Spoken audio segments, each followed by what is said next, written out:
whatever may be your intention, it may be motivated by good faith or whatever, you cannot accept private donations in order to make the life of another person miserable, even if it is supposedly for a legal purpose. That cannot be, because that is ripe to, that invites any and all temptations.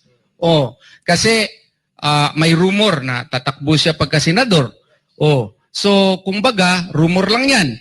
And what would prevent him from to also, I am also accepting donations for the public purpose of the advancement of my senatorial campaign. Of course, that is only a possibility, no?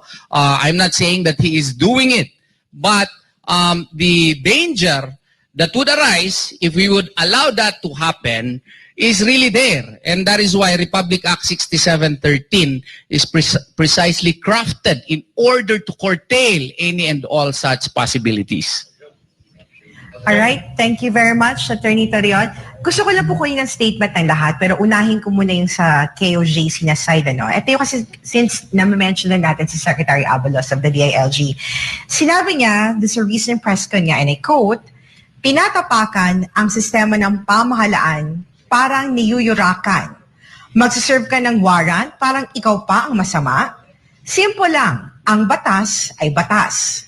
Ang may kasalanan, mananagot, at yan ang gagawin namin." End of quote. Yan po ang naging pahayag ni Secretary Abalos matapos nung na inihag ng DILG na yun nga, nagkapataw sila ng pabuya, ano? Kung sino man nakakaalam kung nasaan si Pastor Apollo Esquivel. Unahin ko po yung Executive Secretary po ng Kingdom of Jesus Christ, Sister Cardona. Magandang gabi sa lahat ng mga nanonood at nakikiisa ngayon sa press con. Another, marami na naman tayong natututunan sa gabing ito. At talagang pinapalitaw lang talaga ng ating Diyos sa langit ang katotohanan. Doon sa statement ni Secretary Abalos, tinatapakan, niyuyurakan, o ang nasabi niya, ang batas ay batas at mananagot ang may kasalanan. Maganda yon, tama. Tinatapakan ang sistema ng pamahalaan, parang niyuyurakan. Mag-serve ka ng warrant, parang ikaw pang masama. Simple lang, ang batas ay batas, ang kasalanan ay kasalanan. Ang batas ay batas, tama, kung sinusunod natin ang batas. Pero mukhang, sa kaso na ito, hindi dapat sa amin sa Kingdom of Jesus Christ mo sinasabi yan, Secretary. Kasi wala naman, wala kayong sinunod na batas. Sa nangyari noong June 10 sa KOJC, walang batas. Kaya wag ka magsabi na tama nga, batas ay batas. Dapat kayo ang unang sumunod sa batas. Yan yan ang batas ninyo. Yan. So, tama yun. Batas ay batas talaga. Kaya ngayon, hinahabol kayo ng batas. Tapos kayo pang magsabi na tinapakan, niyurakan. Sino ba tinapakan ng boots ng mga sundalo? Diba yung mga QJC na mga missionary? Mga mukha ng mga babae.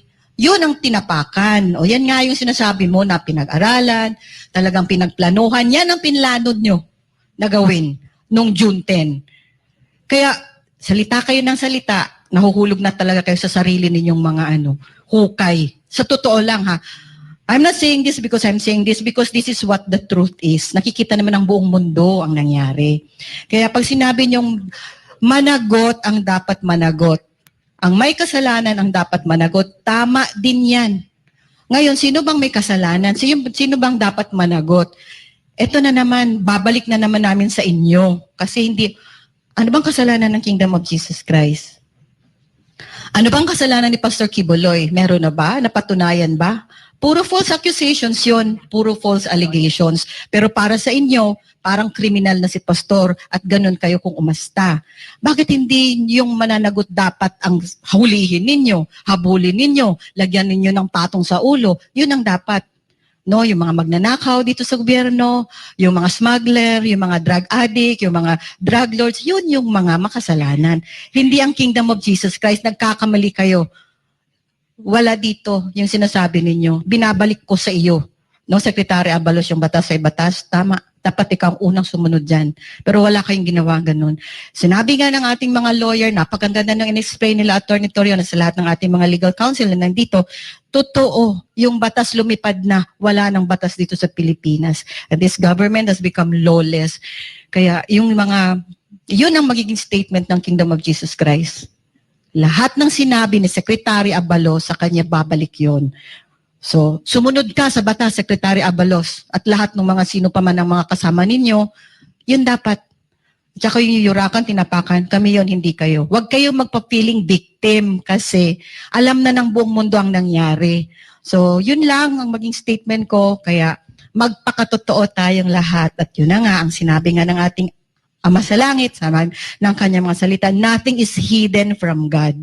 We can try to hide, we can try to pretend, but the Father knows the evil that is we're doing. No, kung ano man yung mga sinful na ginagawa ninyo, ano man ang kasalanan, we cannot hide anything from God. So, alam ng Ama ang katotohanan at nakikita na rin yan ng buong sanlibutan.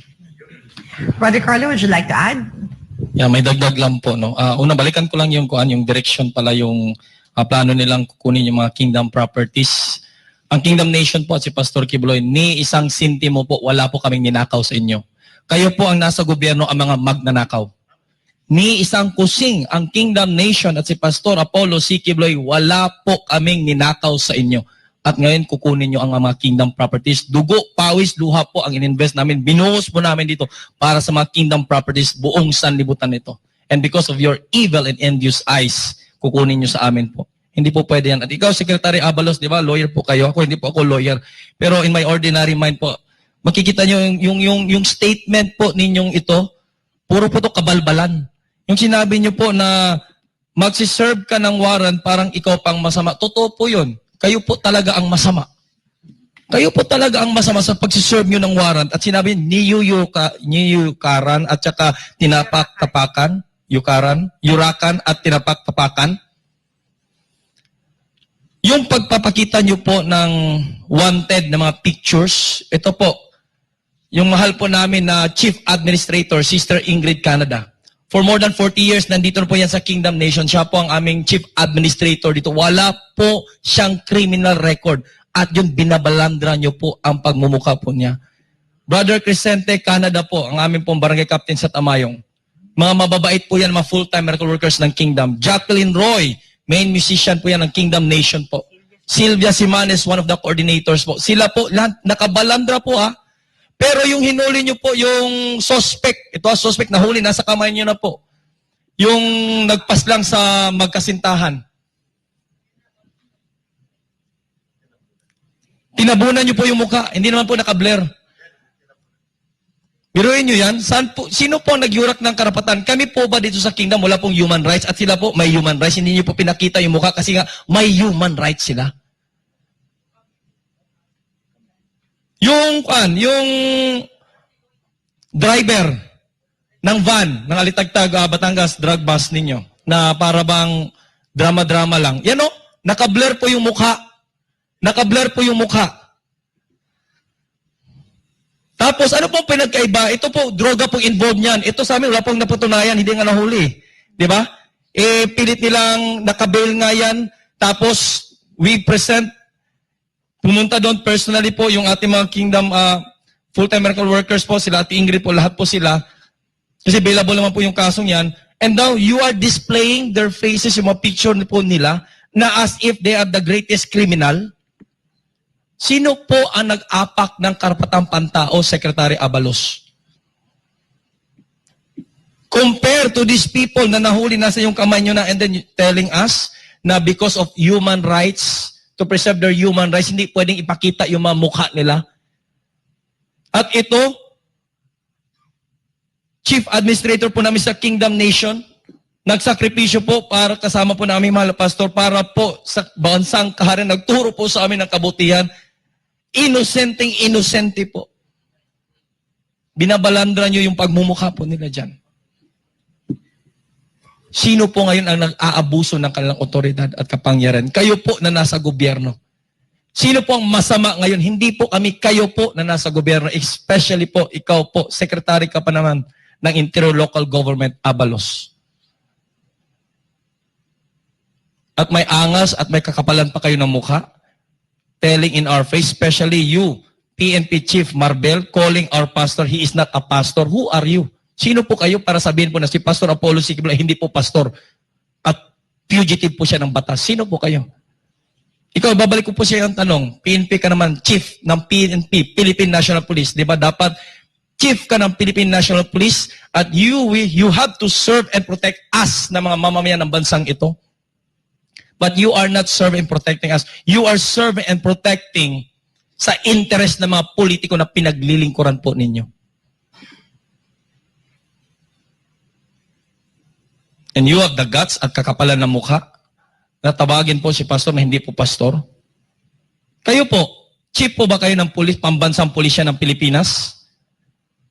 O chief lang po kayo sa nag-utos sa inyo dahil sa pang-personal na interest?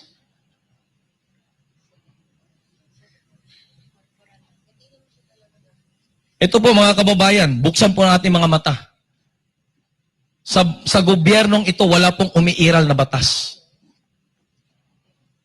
And they are twisting the facts and they are twisting the stories in favor po sa kanila. Garapalan na po ang nangyayari ito. Yun lang po. Thank you, Brother Carlo. Ina, would you like to add? Kung may isang bagay din po na ipinagpapasalamat ako personally, ayun ay si Pastor Apollo C. Kibuloy ay ang pastor po namin. Na siya po ang namumuno sa Kingdom of Jesus Christ at binigyan niya po kami ng napakagandang buhay dito. Taliwas po sa sinasabi ng mga demonyong to na inaabuso kami, kung ano-anong aligasyon. Kasi nga madali lang naman sabihin yun eh. At sa kabila na ito, nandun din po yung panalangin namin na makita nyo talaga kung sino si Pastor at yung Kingdom of Jesus Christ. Kasi ito po yung pangarap naming lahat na sana maranasan po mismo ng bansang Pilipinas. Diba? Grabe yung, yung teaching sa amin ni Pastor. Na kahit ginaganito kami, parang mapupunta ka rin na parang, grabe no, talagang kawawa talaga yung gobyerno natin. Yung matuwid, ginagawang baluktot. Yung baluktot, ginagawa niyong matuwid.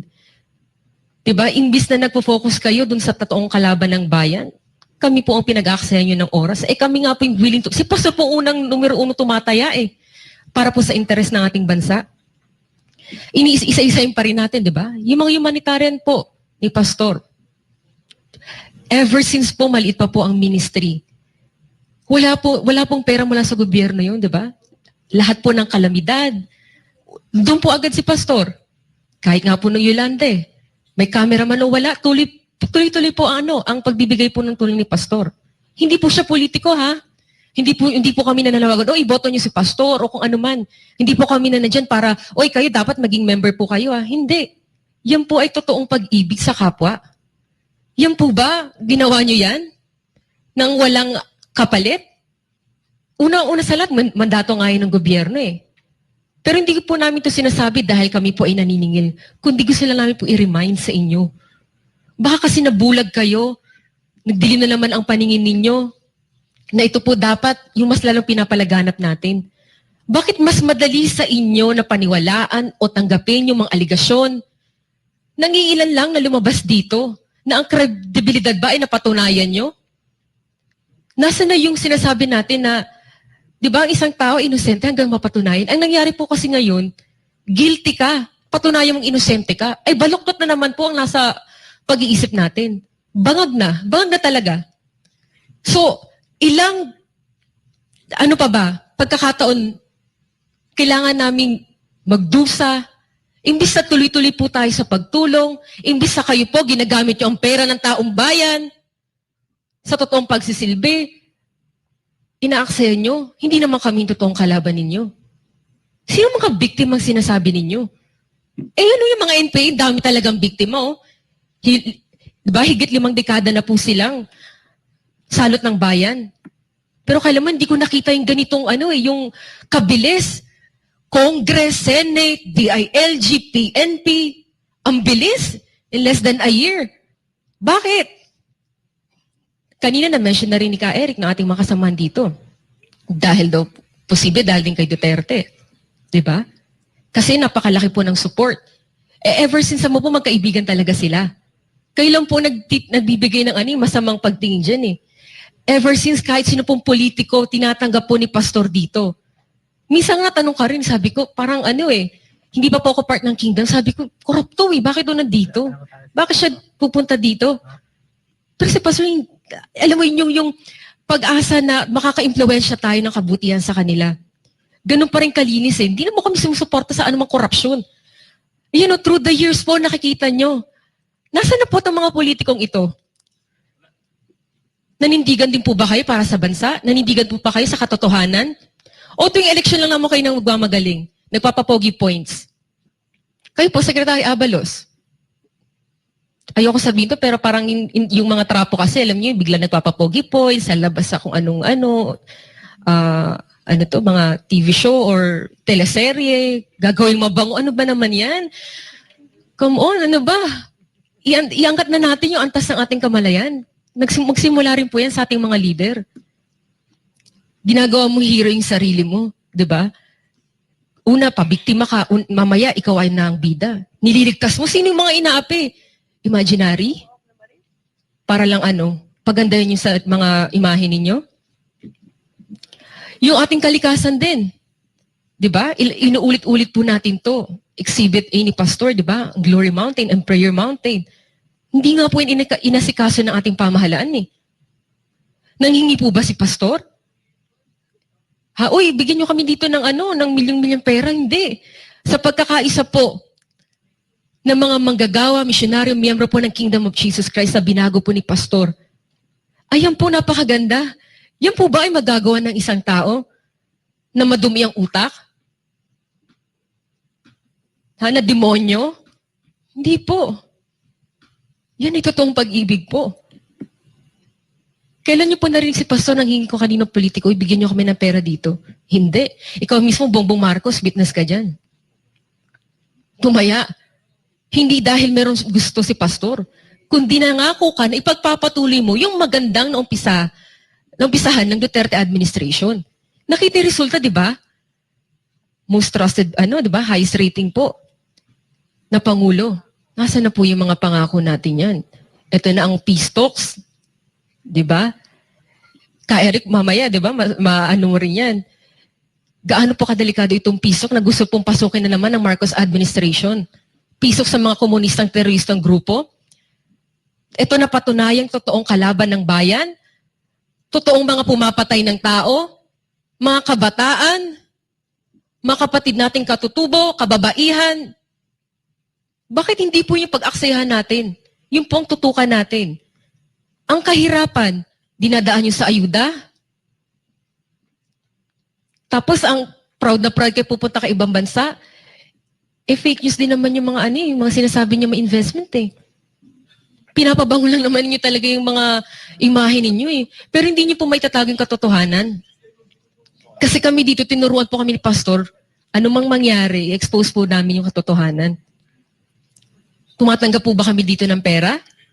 Lahat po dito, through the blood, sweat, and tears po ng members of the Kingdom of Jesus, nagkakaisa po kami dito. Wala po kaming ninakawan sino man para po itayo itong Kingdom of Jesus Christ. Kasi Pastor po, sa una at sa una, siya po ang talaga nag-labor dito. Tapos ganun-ganun, gugustuhin ninyo na kunin? Harapin niyo po, ang milyong-milyong pong nagmamahal po kay Pastor sa Kingdom of Jesus Christ.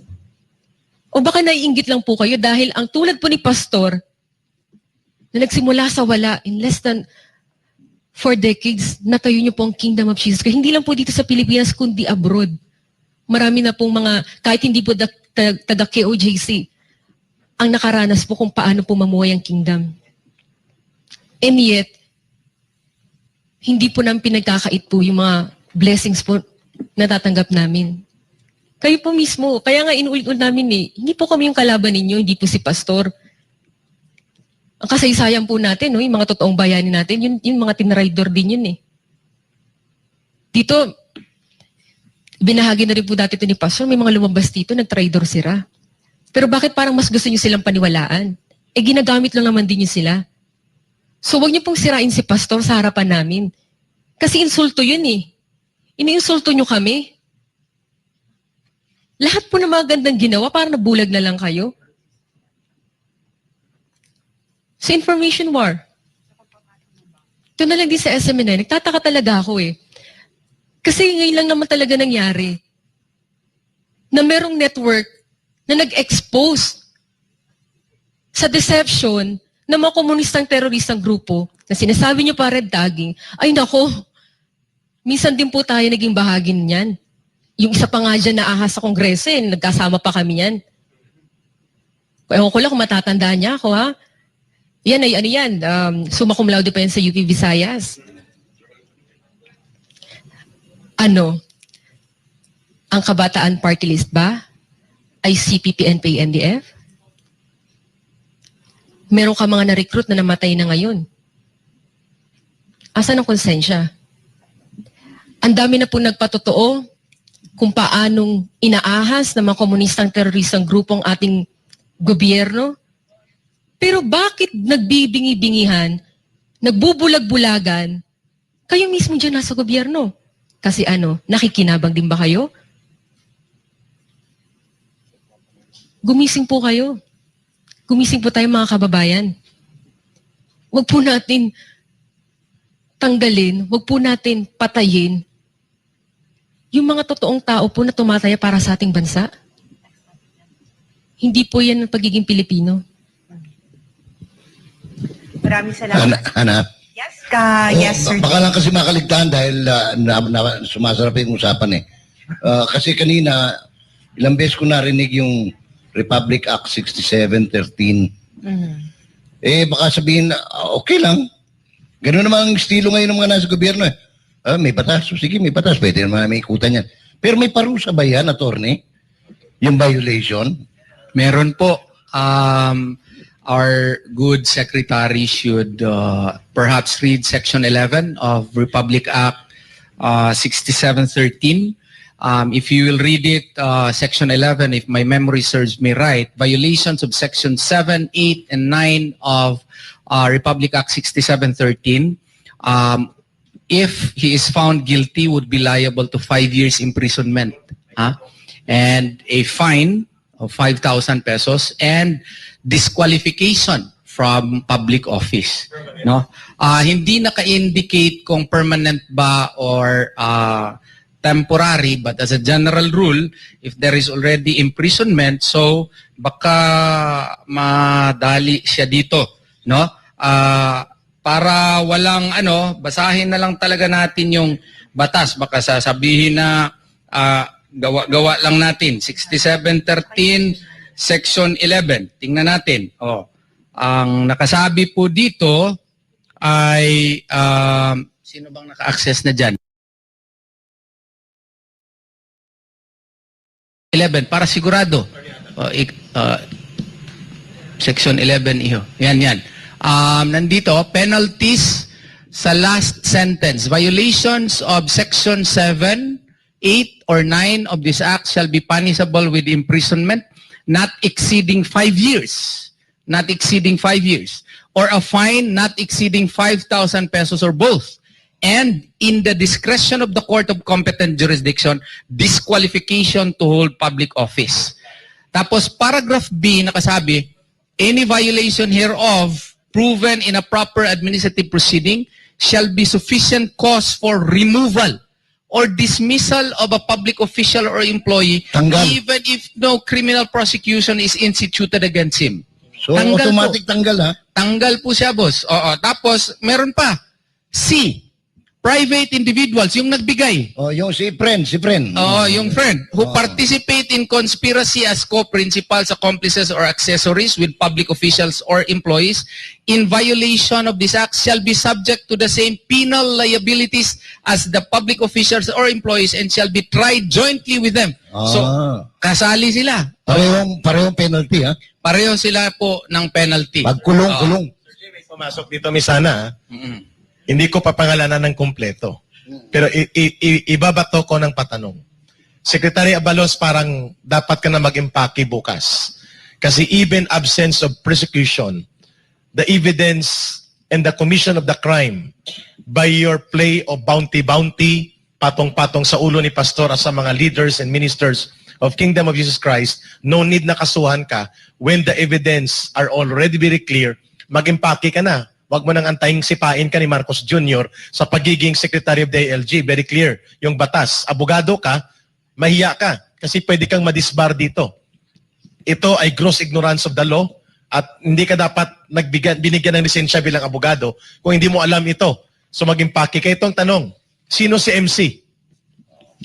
Sino si MC? Tsaka si KH. At ang first name ni MC ay Manny. Sino siya?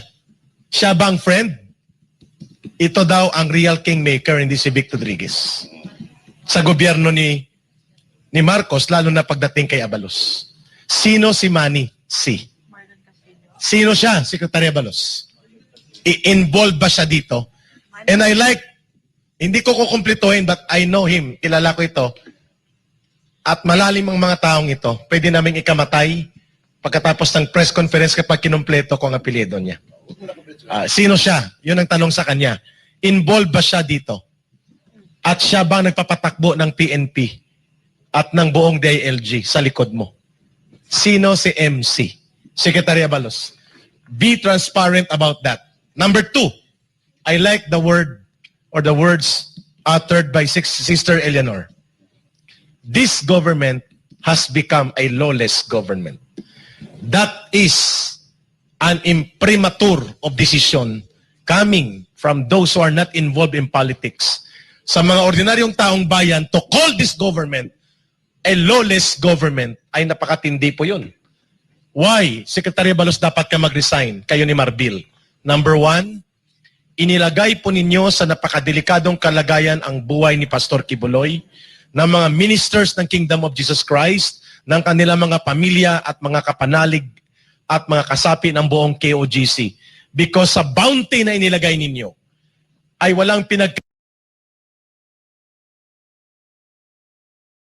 need sa pera at mga kriminal, kagaya po sa pagtrato nila kay Abu Sabaya, kay Isnilon Hapilon, kay Ka Roger, kay Joe Masison. Mga bloodthirsty criminal and terrorist ng bansang ito. Kapariyo na po sila sa kanya. Mas mahal pa po ang ulo ni Pastor Kibuloy, Benhur Abalos, kay Ka Roger, 5 milyon lang. NPA chief spokesperson, ito patay na. Si George Madlos, 5 milyon lang. Chief ng NPA sa buong bansa at notorious na terorista sa buong Mindanao, sa buong Pilipinas. 5 milyon lang po ang pinatong noon ng gobyerno. Pero maraming mga kaso yon na involved sila sa mga terorismo. Si Pastor hindi. Ngayon ang tanong, bakit delikadong buhay ni Pastor at dapat hindi na siya lumantad talaga sa ilalim ng Marcos government na ito at pati ng mga ministers na pinangalanan, sina Sister Ingrid Canada and the rest of the ministers at pati ang buong buhay ng namumuno ng Kingdom of Jesus Christ kasi ang bounty is equivalent without declaring a shoot to kill order. Fair game ka. May bounty ka na eh. Sabi nga ni Atty. Torion, most wanted ang kategory nito. Notorious criminal ang pagtrato kay Pastor Kibuloy. Mag-impake na po kayo. Secretary Abalos, nakakahiya. If you cannot reveal who is Manny C, who is MC, then impake na po kayo. Ito po ang totoo nagpapatakbo ng opisina ninyo at ng PNP. Ito po ang nireklamo ng mga general sa PNP. Sapagkat siya po ang nagdedesisyon sino mga general ang ilalagay sa pwesto. Including ang nangyayari ngayon kay Pastor Kibuloy. So nakikinig pa at nagsusubaybay sa press conference na ito, mag-post po kayo sa Facebook niyo. Tanungin natin si Secretary Abalos, sino si Manny C? Sino si MC sa kanyang buhay? At habang umiinit ang ating discussion kung sino si MC, Pero ma'am, hindi ko po sinasadya yun ha. Nakita ko lang yun kasi nabasa ko na, July 8, 2024, reward of 10 million was raised by friends, private individuals, donors. Kasi tinuturo natin ito yung mga gift, yan ba? Bawal kasi yan maski yung for good intention. So, Secretary Abalos, pasensya na po kayo ha, pero pasok na pasok kasi sa Section 7D in relation with Section 11. Pasensya ka na po. Tapos sabi mo dito, tinatapakan ang sistema ng pamahalaan, parang niyuyurakan. Magsiserve ka ng waran, parang ikaw pa ang masama. Simple lang, ang batas ay batas, ang may kasalanan mananagot at yan ang gagawin namin. Ano po ba ang batas? Ang batas po ay Section 13, Department of Justice Circular number 70. And what does it require or state? It states that a respondent has the right to file a motion for reconsideration. And that was availed of by Pastor Apollo Sikibuloy last March 11 of 2024. What are other rules on the matter? Supreme Court Administrative Circular 1-88, which mandates that all judges, including prosecutors, must endeavor to act promptly on all motions and interlocutory orders pending before their courts. The Constitution, in fact, states under Article 8, Section 15 of the 1987 Constitution, mandates certain periods by which courts are mandated to act on pending motions, including a motion for reconsideration. Jurisprudence that was likewise decided in Estoras versus Lu, September 16 of 2019, where a motion for reconsideration must be ruled by any tribunal if it is filed. So, ang sinabi niyo po na tinatapakan ang sistema ng pamahalaan, parang niyuyurakan, parang medyo we have to place this under proper perspective, because what appears to me rather is that your government, specifically the Department of Justice, failed to rule on a motion for reconsideration, which under Supreme Court Administrative Circular 1-88 needs to be resolved, and instead of acting on the same, you are ordering the implementation of a warrant of arrest, which again is a violation under Rule 113, Section 11.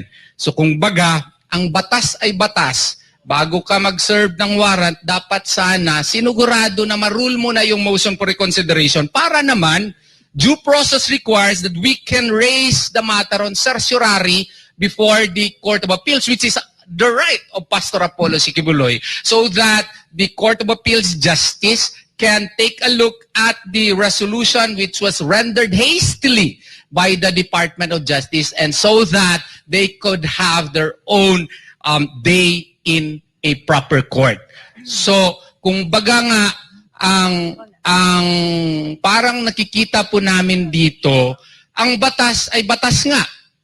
And there is a need for you to perhaps rule on the motion for reconsideration before serving improperly the warrant of arrest, which is, or which was served in violation of Rule 113, Section 11. Thank you very much, Attorney Torion. Still on the issue of bounty, ano?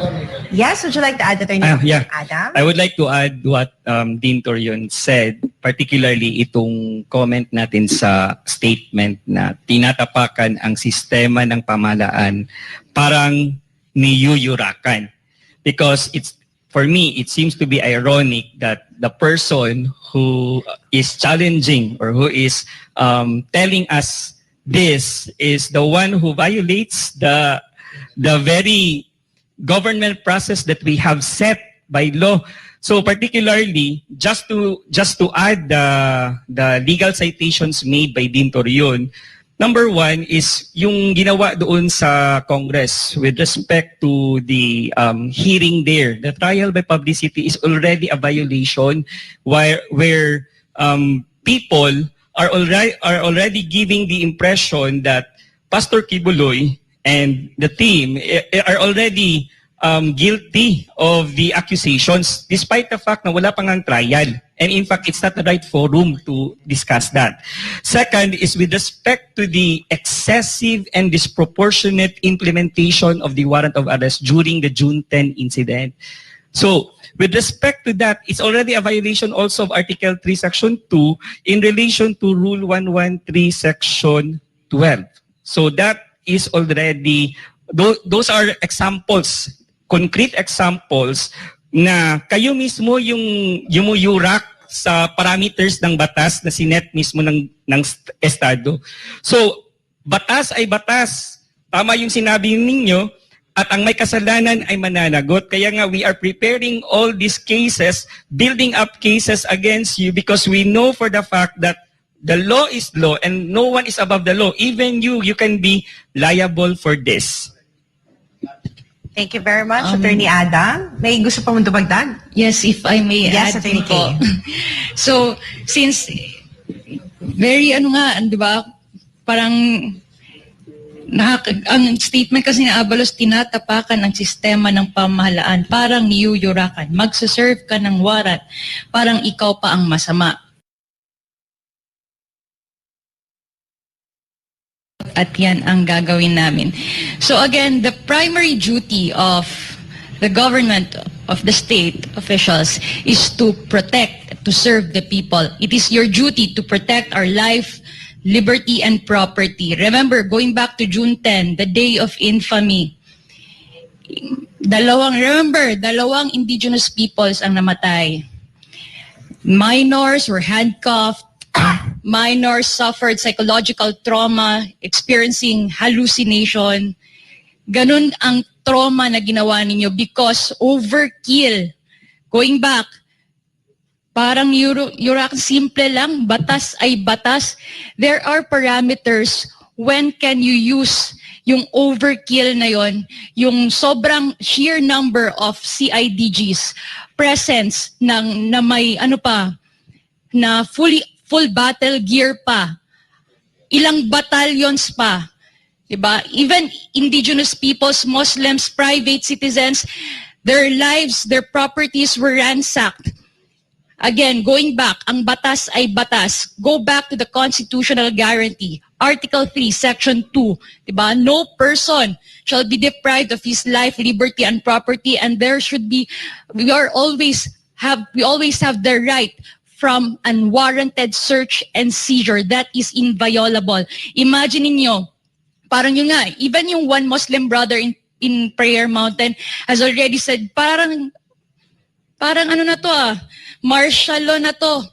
They experienced the same thing in the year, in 1980s, 1970s, martial law. The same scenario is happening in these days today.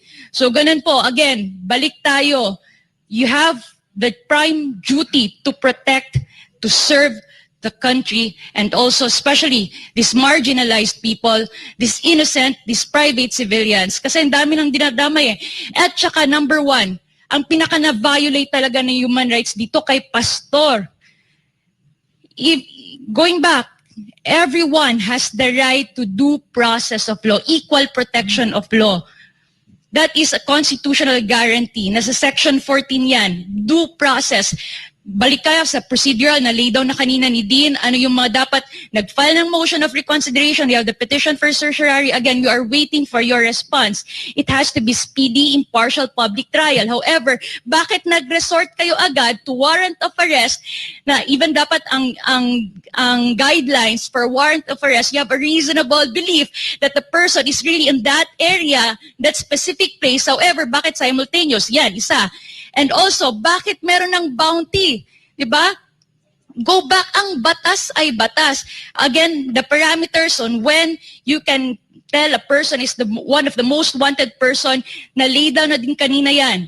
Number one, diba, andyan ang notoriety. Ano yung mga heinous and sensational crimes has been committed, which is absent in the case of Pastor. Number one talaga na violate dito sa human rights si Pastor. Kaya, balik namin sa inyo, DILG, Abalos, Secretary, ang batas ay batas. Go back to the law. Follow the law. That is your duty. You have to protect that. And again, you are under also the President Marcos. Kasi alter ego ka ni President Marcos. Again, we are calling to President Marcos, to this administration, quoting Abalos, ang batas ay batas. Ang may kasalanan mananagot, at yan ang gagawin namin. That's why we are filing series of cases against you. Yes, Attorney Adam. And since nagkwentahan na lang man tayo ng violation of law, so bakit hindi na lang natin sagarin pa? Since we have already traced the series of violations committed by the state. The latest was yesterday when according na kanina, na there was already a violation of RA 6713 when you are entertaining for donations para sa bounty na yan. And aside from that, I also want to highlight what our brother discussed a while ago about this discrimination on how you treat people who are accused. Because kung titingnan ninyo ang nangyari kahapon sa presscon, yung dalawang pinakita sa press were covered, okay, to secure their identity, and yun nga ang claim na to protect their basic rights. But what about the presentation made by them with respect to Pastor Kibuloy and the 5 other co-accused? Bakit full yung pag-present ng lantaran, yung pag-present talaga ng mukha? So, anong pagkakaiba nila sa dalawang akusado na to? So, you see the disparity, the treatment of the state, kung paano nila tratuhin yung mga accused. Second is the violation of RA 6713 as cited by Dean Torion. I also want to highlight the constitutional violation and implication that was committed yesterday, particularly the violation on Equal Protection Clause guaranteed to us by Article 3, Section 1 of the 1987 Constitution, when yun nga, yung pag-treat ng accused na even if they are on equal footing supposed to be. And second is yung pagbigay ng mas mabigat na bounty kay Pastor Kibuloy compared to the rest.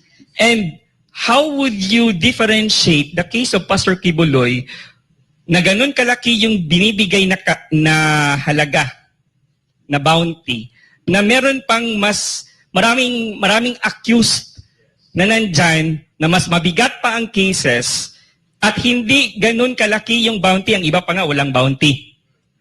So yun nga. So there is a clear violation of Equal Protection Clause.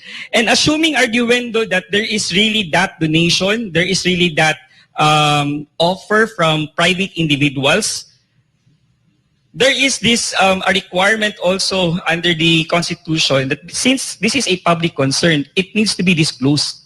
So that is why we are challenging and demanding Secretary Abalos to name these people behind the initiative, kumbaga, reveal the donor. Because this is practically donation. So kung ganun, you have to reveal it because this is a matter of public concern and we have the right to know. Thank you very much, Attorney Adam. No, there is an emphasis on the demand, not just us, no, from the kingdom, but to the Filipino people to be transparent, no. Pakalanan nila sino tong donor na to, sino tong sinasabing nagbigay ng pera para dito sa bounty for Pastor Apollo C. Kibuloy and of course his co-accused po. And still on the issue of bounty, kasama po natin isa sa mga reporters ng SMNI na gusto pong magtanong po sa ating panel si Jason Rubrico para ipaabot din yung ilan sa mga katanungan na tinatanong din ng ilan na makasamahan sa media po na ipapaabot din po ni Jason sa ating panel. Jason? Good evening, ma'am, sir, sa ating mga panels po. Magandang gabi sa ating lahat. Still po, dun sa 10 million bounty na pinatong laban kay Pastor Apollo C. Kibuloy ng Department of Interior and Local Government. Kanina, na-explain po ni Attorney Torion na meron pong 5 parameters and malinaw po na hindi po siya pasok yung bounty na yon, yung pabuya na yon sa mga parameters. And with that, sa ating mga legal counsel po ng KOJC, do we think na yung reward money ng DILG laban kay Pastor is excessive since knowing na si Pastor Apollo ay has not yet been proven guilty?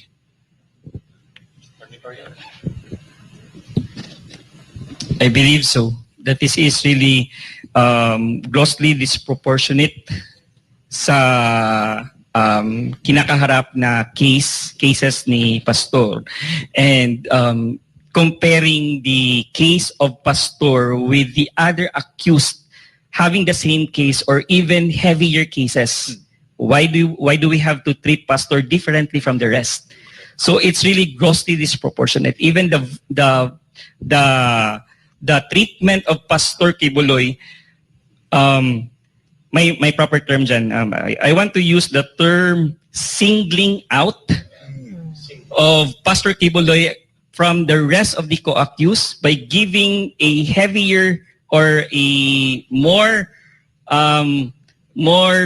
bigger amount of bounty sa kanya compared sa ibang co-accused. So yun. Rejoinder to the bounty.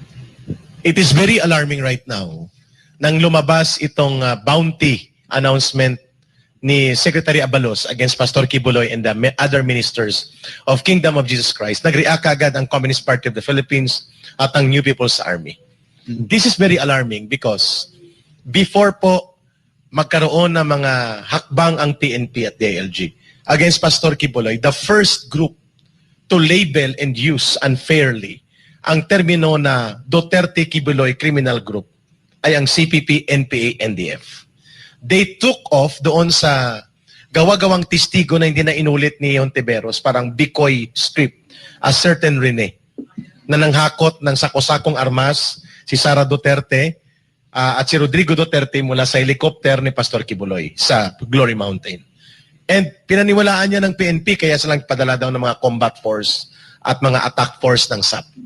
So itong kwentong ito rin ang kwento ng project ni Trillanes to demolish the Duterte family, yung Bicoy na naging Picoy. Nabisto at nakakulong ito ngayon si Bicoy sa Bicol yata, sa krimen na murder, Asalbay. Ngayon, ano pong role dito ng CPP, NPA, NDF sa bounty?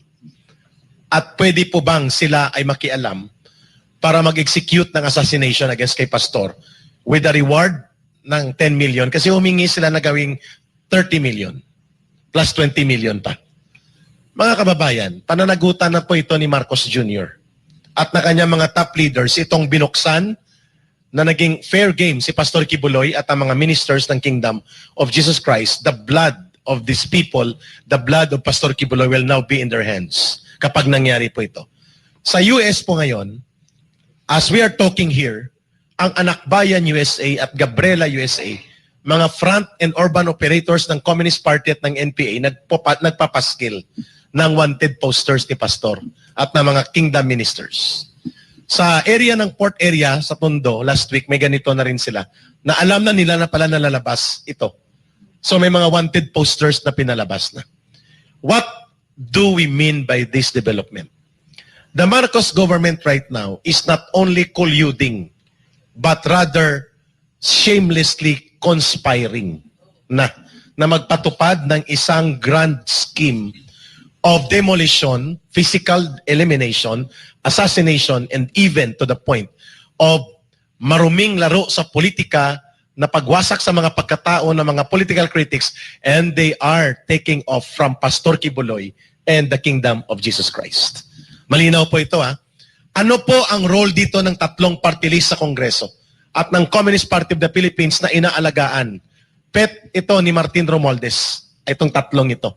Sila po at si Hontiveros ang tumatawag ng termino ng Duterte Kibuloy Criminal Group. I challenge Senator Risa Hontiveros. Ano ang proof mo na nag-i-exist ang Duterte Kibuloy Criminal Group other than yung gawa-gawang Picoy na testigo na si Rene na hindi na ninyo ibinalik dahil mukhang mabubuking ang script, similar to Bicoy na storyline, maliban sa ginamit ito ng CPP, NPA, NDF, na ikaw ngayon ay naglalamyerda kasama sila. You have no other basis to establish yung tinatawag na Kibuloy Duterte Criminal Group, other than the statements of the Communist Party and their urban operators like Franz Castro, Raul Manuel, and Arlen Brosas. Ang tanong ngayon dito sa Marcos Jr. government, papanatilihin mo pa ba ninyo ang isang lawless elements? Sabi ni Sister Eleanor, lawless kasi walang kinikilalang batas, hindi sumusunod sa batas, pero nagtatago sa batas bilang otoridad, like Abalos and General Marbil. Hindi po ito ordinaryong press con. Right now, bumabaha ang pagtatanong sino ang real kingmakers sa likod ni Abalos ng DILG at ng PNP na nagpapatakbo na parang may isa pang mga otoridad na hindi elected na mga tao at kayang magdikta sa instrumentalidad ng Estado. At yan po ay malinaw na failure of governance ng Marcos government, and we are treading into a dangerous situation na parang sindikato ang pagpapatakbo ng gobyernong ito. Appropriately described by Kingdom of Jesus Christ Executive Secretary, lawless government. Thank you, Eric. I have a follow-up question po dun sa 10 million bounty dahil nagtataka po na ang ating mga kababayan, kagaya ng sabi ni Brother Carlo kanina, na kailanman ay hindi nagnakaw si Pastor Apollo C. Quiboloy sa gobyerno. Kahit isang kusing ay walang ninakaw si Pastor Apollo. Instead, si Pastor at ang KOJC yung tumutulong sa gobyerno. Ngayon po, do we think na yung pagpatong ng 10 million bounty ng DILG kay Pastor Apollo ay parang na-misplace yung priority ng gobyerno?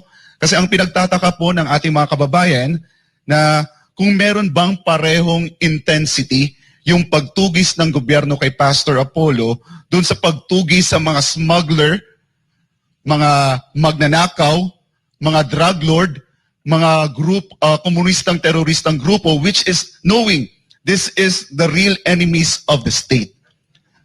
So the question is, para sa ating mga legal counsel po ng KOJC, misplaced po ba yung priorities ng Marcos administration? I think this is more of a political question. May timeline kasi silang inahabol, Jason, bago mag-July 22. O SONA. Kasi mahirap, I'm speaking as a student of political science, mahirap kang mag-ulat sa bayan kung wala kang iulat. So, paano ka magpapapogi? Kasi ang politika kasi pagpapapogi yan eh. Public impression yan eh. Oh, paano ka magpapapogi kung wala kang tropeyo na ipapakita? And for them, ang nakikita nilang tropeyo, si Quiboloy, si Pastor. Kasi wala eh. Ngayon hindi nila pwedeng sabihin na maraming foreign investors. Kasi nasa Malaysia na at saka nasa Thailand na yung mga investors. Hindi nila pwedeng sabihin, anong tawag nito, maganda ang kabuhayan, maganda ang GDP, maganda yung GNP. Kasi tumataas yung inflation, linggo-linggo tumataas yung presyo ng gasolina, tapos nauubos yung bigas, bumagsak na naman na 5 piso yung presyo ng palay kanina lang ha, dahil sa pinatupad na yung Executive Order number 62 na rice reduction ng tariff. So, wala kang ano eh. Ako, yan ang tingin ko. This is more of a political, anong tawag nito, action, rather than a legal na talagang hinahabol nila.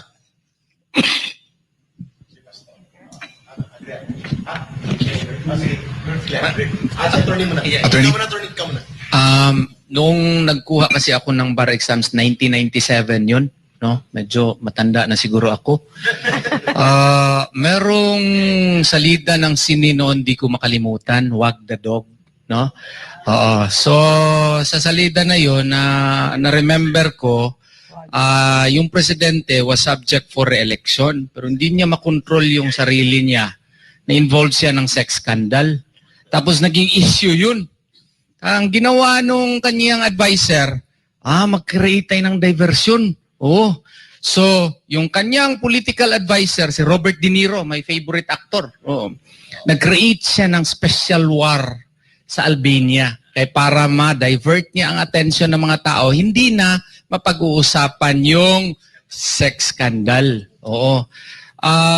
I'm not saying that this may have been done by the present administration, but there is a seeming similarity no? Na bakit tutukan talaga natin si pastor? May mga remedies pa nga siya under the law. Bakit hindi i-rule mo na yung MR niya para makaakyat sa Court of Appeals at wala naman talaga siyang kasalanan? I-draw mo yung attention sa tao para siguro hindi na mapag-usapan na yung bigas ngayon 50 pesos, 60 pesos na, or yung malapit na tayo magkagyera kasi under the EDCA, imbis na 5 sites lang, naging 9 na. So, 17 na ngayon. Other issues are confronting us which should have been attended to by the administration. But instead, I cannot help but feel that siguro ginagawa ito para meron tayong sine na makikita araw-araw. Kasi may SMNI si pastor sigurado, aangal tayo So, madraw yung attention dito at makalimutan na yung tumataas yung ating utang at yung ating korupsyon na grabe na masyado. So, hindi na mapag-uusapan. Yun lang pong observation ko. Jason, briefly. Ang tawag naman dyan sa physics, displacement theory. Ibig sabihin, i-displace mo ang pressure sa isang panahon at sa isang lugar para mailipat mo doon. So, hindi na ngayon magkakaroon ng pressure direkta sa kanya. Sapagkat ang pressure ngayon ng mga nagbibigay ng kritisismo sa kanya ay nalilipat sa mga nagbibigay ng kritisismo. Magpapaliwanag ka ngayon na ilipat niya. Ayun ang pinaka-issue na iniwasan niya ngayon. Tama si Atty. Torion at binanggit ni Jason sa displacement theory po, gusto nilang iwasan na hindi pala ang kapa ang totoong scam sa investment. Ang real big-time scam ay ang Maharlika investment scam ni Bongbong Marcos na dapat ngayon ay maimbestigahan. Klaro yun. At ang pinakamalaking scam na nawawala doon, 500 billion yun at pumunta pa sa Abu Dhabi o sa United Arab Emirates para 500 billion ang pundo sa Maharlika, Sir Jay. Di ba yun ang pinalusot ni Senator Angara? Yun ang tanong doon. Bakit napunta si Angara sa DepEd? Hindi nga niya may paliwanag na pinayagan nilang lumusot itong investment scam na Maharlika na pundo ng bayan. July 19, you will be educated. Number 2, sa displacement theory, briefly lang, malinaw po sa ngayon ang nagaganap sa ating bansa. Hindi po nasa control ni Marcos Jr. ang buong gobyerno. That is the real problem. Misgovernance, failure of governance. At hindi siya nagpapatakbo ng kanyang gobyerno. Tama po ang binanggit na yun is Atty. Torion. Hindi niya alam paano i-handle ang China issue. Litong-lito siya kung anong tumbling ang gagawin niya. Kasi ayaw niya, the accent should be faster, naglibog. Not on the first syllable. Okay, kasi naglibog, okay. Anyway, ang gusto naming puntahan dito, binubulit niya sa kamatayan ang ating bansa, nagkakagulo si Gibo Teodoro, halos hindi makaagapay, nagrereklamo mga general at mga officers sa Armed Forces of the Philippines. Dahil siya pala nag-utos ng go signal na magpa-deploy ng NABSOG. Naval Security Team yun ng Navy SEAL. Pinabugbog niya sa China Coast Guard, naputulan ng daliri, ayaw niyang aminin ang command responsibility. It all boils down to the Commander-in-Chief. The Defense Secretary is not within the chain of command. The chain of command starts with the President as Commander-in-Chief down to the Chief of Staff. Recommendatory advisory lang at policy level ang Defense Secretary. But he is acting as the commander. So itong problema ngayon ni Gibo Teodoro, malalim ito. Ito po ay kagagawan ng isang walang direksyon, walang batas, walang paninindigan at walang magawa sa buhay na uri ng gobyerno na mga illegal ang ginagawa, nagtatago sa batas, and yet ayaw aminin na illegal ang ginagawa because ito yung wag the dog theory or sa physics displacement theory. Para po lituhin ang taong bayan at i-confuse ang kalagayan ng mamamayan at hindi mapukusan ang pananagutan sa malubhang pagkawala ng kakayahang mamuno ng Marcos Jr. government.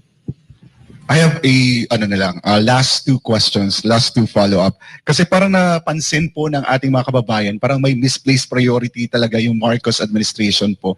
Kasi kung for comparison, dun po sa mga binigyan po ng pinatungan ng bounty. For example po, itong mag-asawang Tiamzon, yung mga CPP leaders.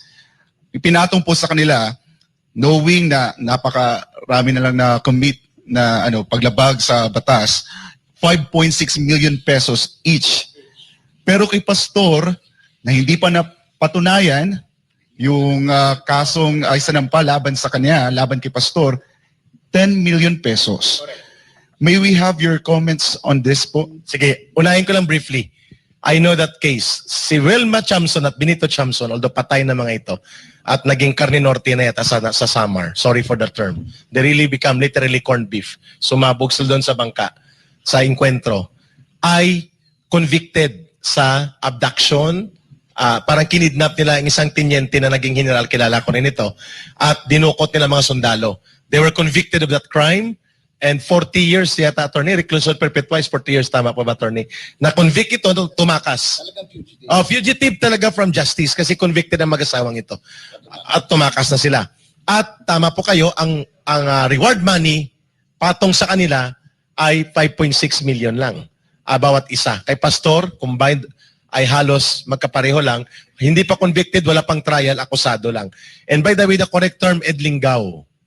At pati na sa ABS-CBN, sa ANC na nag-i-interview, kay Pastor Kibuloy ay accused at large. Klaruhin po namin na yun ang correct term. May mga abogado dito, accused at large or suspect at large. Kasi wala pang na-prove. Pangalawa, gusto nating i-emphasize dito sa lahat na nakikinig sa press conference at tayo nag-wrap up na that Pastor Kibuloy is a displacement target lamang sapagkat ang totoong gusto nilang i-cripple ay hindi na makabangon muli ang uri ng pamumuno na kagaya ng dumaan na Rodrigo Duterte. At hindi pwedeng bumalik ang isa pang Duterte bilang Pangulo ng bansa. Why Pastor Kibuloy? Because Pastor Kibuloy provided a very significant information trail na niyakap ng sambayan ng Pilipino. Whether we like it or not, kahit wala dyan si Pastor sa official na mga organisasyon ng SMNI, ang SMNI became a trailblazer and a different way ng pagbibigay ng impormasyon. Kailangan itong maputol kaagad. Ang pagdomina sa isang bansa ay nangangailangang i-control at dominahin ang impormasyon. Sorry to say, wala na pong nagbibigay ng ganitong talakayan. GMA, ABS, TV5, all of them tiklop, naninikluhod, either co-opted or corrupted. So ano na lang ang kulang para makontrol ang buong impormasyon? Eliminate Pastor Kibuloy, Kingdom of Jesus Christ, and then eliminate SMNI. Yun po ang game plan nila, and then the Duterte and them, sunod na ito. Hindi po ito matatapos kay Pastor Kibuloy. Definitely. The story will not end here. Yung lawlessness of this government. Move on the part of President Marcos in entering into Oslo Joint Communique in 2023. Admittedly, this is a political matter, a political decision on his part, and that is within his discretion. Okay, we cannot question that because that is a political question if the Supreme Court would term it. And since he is the President of the Republic of the Philippines, that is his wisdom as to how he will navigate the direction of the country. What we can say, however, is the much emphasis on this pivot towards peace talks of the government towards the NDF. When we know for a fact that there are more pressing problems affecting the country nowadays. Sa tingin po namin, ang pinaka-pressing problem po ay yung ating basic commodities na napakataas na. Yung bigas na 20 pesos ay 60 pesos na. Ako, taga Davao del Sur ako. Yung mga kapitbahay ko doon, umaangal kasi ang mahal na ng mga palaliton. Ano ba yan sa Tagalog? Sa mga bilihin. And national security issues. there is really grave danger on our part to merit an attack by China, and that has to be attended to.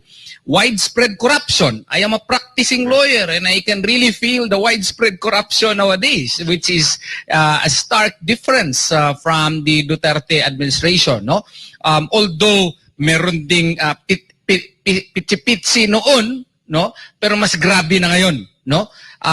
These are the pressing matters that should have been given attention by our president. And as to why he is doing this is a question that has to be answered by him. It's just that we feel that this should not be a priority.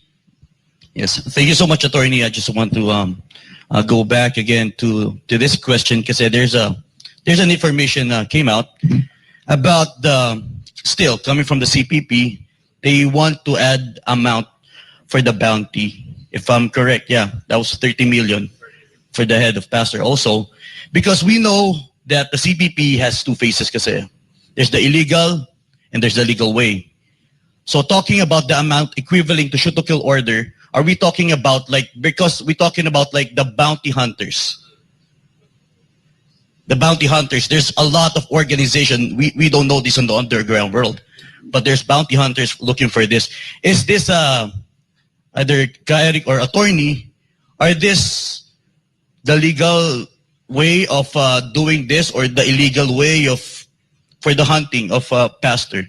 Because we cannot let this slip away. Hindi po natin ito pwedeng ipagwalang bahala yung mga ganitong impormasyon, especially we know that this is the CPP. Sir, good that you stated that, because knowing that all the time I am now shown on TV, there are so many persons who will give me unsolicited information, such as but not limited to such information about rewards, no, which after checking may be true. No, I received certain text messages from friends and from other sources that there is that rumor that a part of the bounty which has been raised may have come from the left.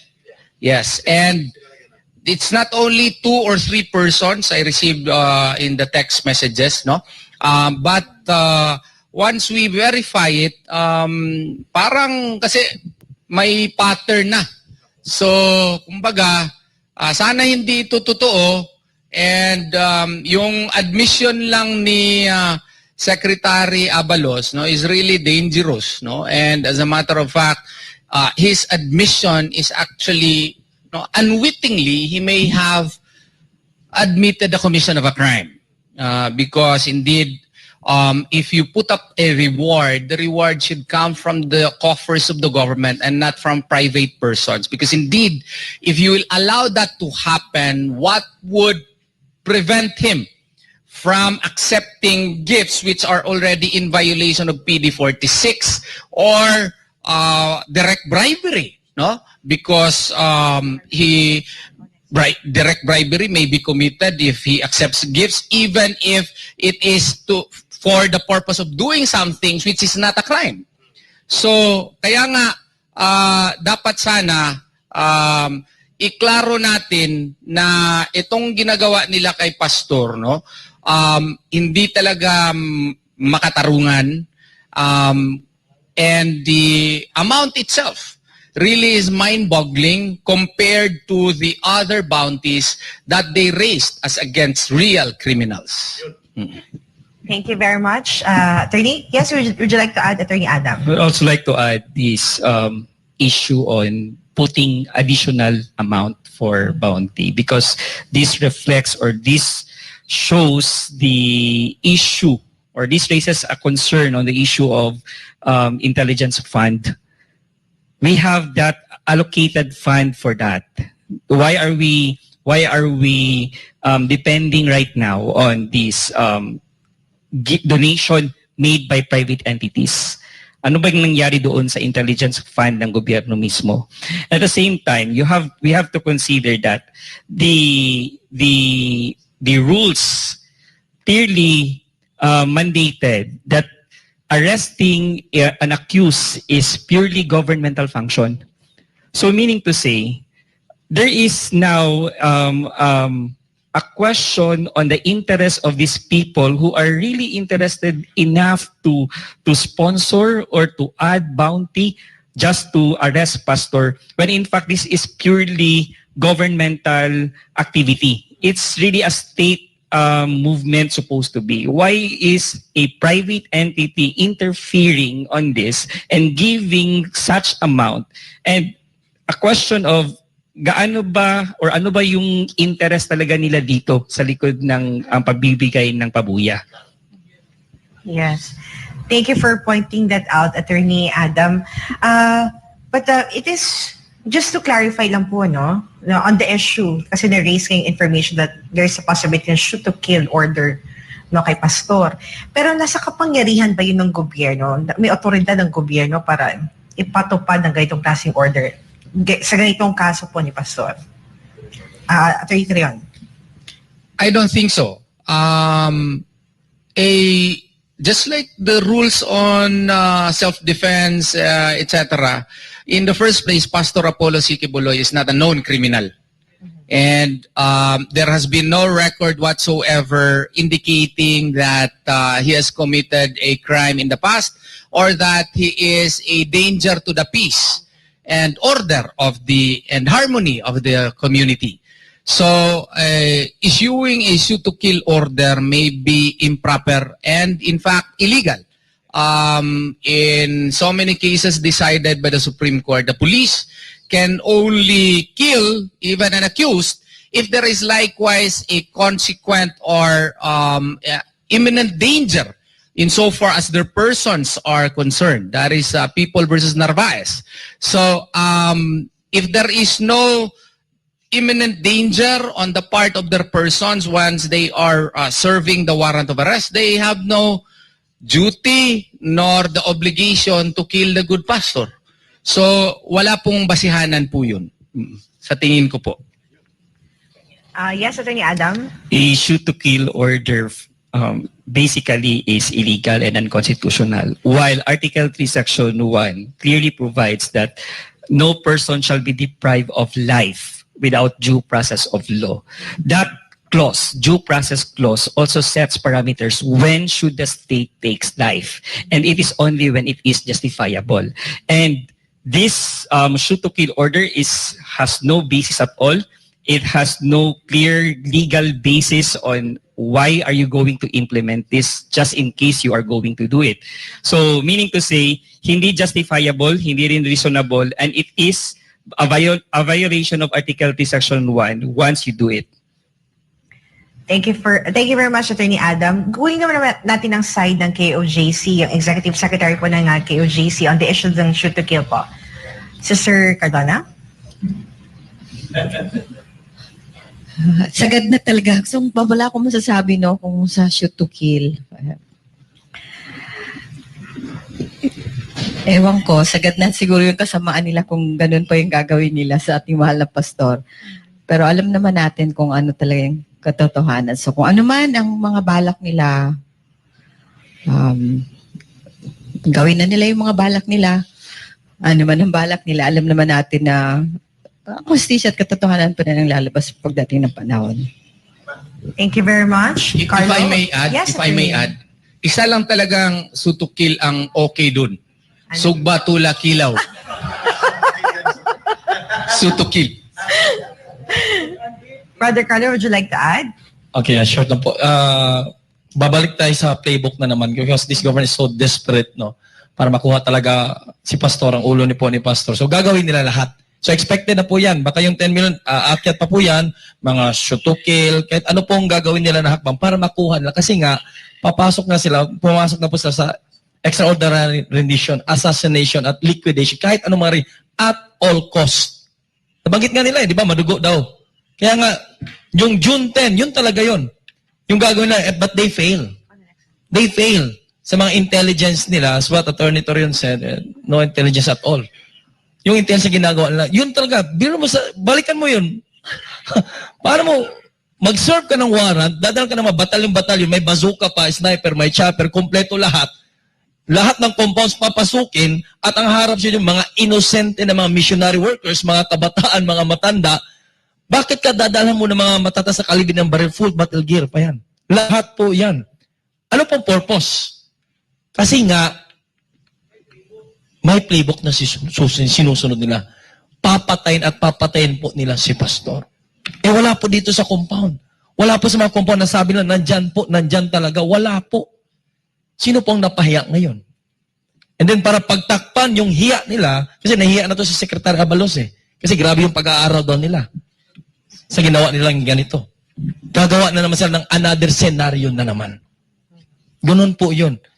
Kasi nga, may sinusunod po silang playbook. And then, ito, connivance, conspiracy with the left. Kasi kasama yung lumabas dito ng mga bugaga, mga rebelde po yun, NTA po yun Doon tumakbo po sa Amerika.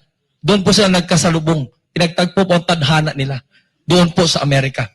Now, they cannot win the case there in America. Binalik nila dito sa Pilipinas. Di ba ngayon? Na-move na naman ang kaso. Because they don't have this solid witness. Dito nila dadalhin through this garapalan po at pumasok po ang Marcos administration. Ewan ko ba, ano po yung nasa kanila magkatunog po Marcos, Tambaloslos, Abalos, isama po si Tiberos. Magkatunog po. Same playbook po. Ito po yun. Huwag po nating alisin. Kaya ito yung ginagawa nila mga kababayan. They really wanted to get the head of Pastor Apollo C. Kibuloy. And we here in the Kingdom Nation, tatayuan po namin ang katotohanan na amin pong pinanghahawakan with our lives po. Ganun po. Thank you very much, Brother Carlo. Moving on to another issue, kasama natin na isa din sa mga reporters ng SMNI para magtanong sa ating panel. Kasama natin si Jean Domingo. Jean? Yes, good morning po sa ating panel. My question is about the case filed by Elias Amanda. The case filed by Elias Amanda was already dismissed in 2020 due to insufficiency of evidence, lack of jurisdiction, prescription, and lack of probable cause. Now, why do you think this decision was suddenly overturned by the DOJ? Meron po ba silang inilabas na ebidensya o impormasyon that led them to determine that there is probable cause even if the case was already dismissed? And meron po ba silang legal grounds na pinagbasehan sa kanilang desisyon to overturn it? Our KOJC lawyers? Hello. Actually, pati nga ako parang nahulog sa bangko. Kasi wala namang new evidence na prinisinta. At halos 4 na taon yun nakabinbin sa Department of Justice. No new evidences were ever presented. We filed motions for early resolution, but they were enacted upon.